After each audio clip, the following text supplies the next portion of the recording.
Apa dah bang? Waalaikumsalam. Minyak jangan duk habis. Minyak tak ada semalam. Aku main dah. Minyak tak ada lagi. Tuang pada bawah bang. Anak haram tembak ni. Babi tu. Semalam pukul 12. Aku main minyak tak ada. Ini minyak tak ada. Anak haram mu balik. Assalamualaikum kak. Saya nak bawa minyak boleh tak? Saya nak bawa minyak boleh tak? Minyak apa? Minyak diesel. Diesel tak boleh. Pasal apa tak boleh? Tak sat lori merah ni WC boleh? Kami last ni. Last pada saya pun. Malam saya main pukul 12. Tengok CCTV saya main malam lah. Lori merah juga ada isi. Lepas tu mereka habang tak boleh isi. Kan minyak untuk mereka saja. Habang bagi betul-betul.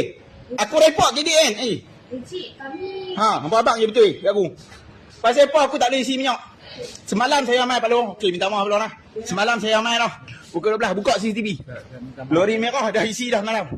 Saya duduk belakang dia semalam. Bangla main abang kata. Abang tak boleh isi minyak habis. Saya keluar. Ni saya main takkan saya nak kenal lagi. Pasal apa? Takkan untuk depo saja. Abang saya pasal apa? Saya niat tak langsung ni. Bagilah kat saya 100 liter. Saya tak punya bos. Cakap. Dia aku report je weh. Gambar polisi minyak dah tak aku. Ya cik, tenang cik. Jangan marah-marah dulu. Kami ikut arahan. Ikut arahan siapa? Arahan tu kema. Bukan okey. Siapa ada bohong aku? Ustaz, kami ikut arahan ni. Arahan apa? Arahan daripada kasek juga. Daripada siapa? Kuat sikit dengar. Cik nak rakam je. Daripada siapa? Kami pun stok kurang. Stok kurang bagilah saya 100 liter dulu. Semalam saya main dah. Cik tenanglah. Janganlah nak ni. Aku minyak tak ada. Tak kira awak nak tuntun aku lah. Aku bukan main nak curi minyak.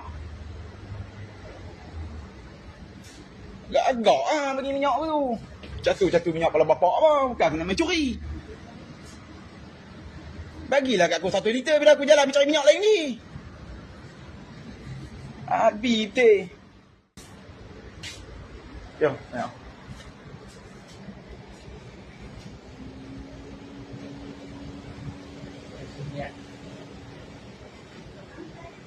Stok tak ada.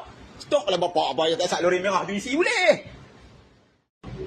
Apa dah? Kita tak boleh type lah. Pasal apa tak boleh? Lori merah tu pasal apa boleh bang? Pasal apa? Memang ada akaun. Ada akaun pun takkan tak boleh 1 liter takkan dia buat catu minyak duk sorok-sorok minyak lagu ni bang. Tak, saya bukannya nak buat apa dia. Ni kalau kata saya report lagu mana bang? Saya rakam habis lah bang. Dia report bos saya kata report. Ni kalau saya habis minyak sekali lagi saya nak buat lagu mana ni? Siapa nak tuntun kat saya bang? Pakailah hati perut sikit bang. 100 liter 50 liter pun cukup lah bang. Bila saya pusing belah sana bang. Semalam saya main dah bang. Saya main kot ni juga bang. Tu saya pun bagilah 50 liter saya bila saya pergi seberang sana ya bang. Rapat sangat lah bang saya pun. okey buat meeting yang Dia kira meeting bang. Aku sampai 2 malam dah duduk main kutip minyak ni. Buat je.